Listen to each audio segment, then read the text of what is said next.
আজকে আমি একটা কথা বলতে চাই যে আসলেই নারীদের মান সম্মান অনেক বেশি। তো সেই সম্মানটুকু সেই নারী যদি ধরে রাখতে না পারে, তাহলে পৃথিবীর কেউ তার সম্মান ধরে রাখতে পারবে না। এটা সত্যি, প্রকৃত সত্যি কথা। ঠিক আছে?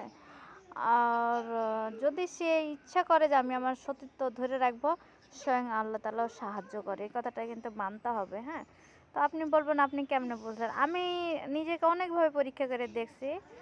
যে আমারে পানিতে ডুবাইলে আমি ডুববো না, আগুনে পুড়াইলে আমি পুড়বো না। মানে আল্লাহ তাআলা আমাকে এতভাবে হেফাজতে রাখেছে, হ্যাঁ? এত সুন্দরভাবে আমাকে আগলে রেখেছে।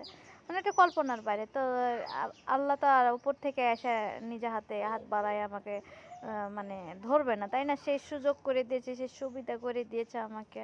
সেখান থেকে আমি বুঝি যে এমনও নারী আছে পৃথিবীর সমস্ত টাকাতে তার ইজ্জত বিক্রি করবে না।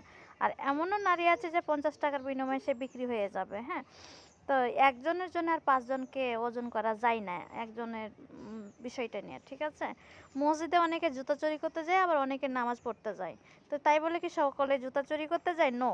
হ্যাঁ? তো ঠিক তেমনই। তো অন্য একটা মেয়ের জন্যে, ফালতু মেয়ের জন্যে একটা ভালো মেয়ের সম্মান কখনো সম্মানের দিকে হাত বাড়াবেন, নষ্ট করবে না। ঠিক আছে? কথাটা মাথায় রাখবে, ওকে? তো যাই হোক আমি আজকে আজকে অনেক দূর যাবো। আমার আজকে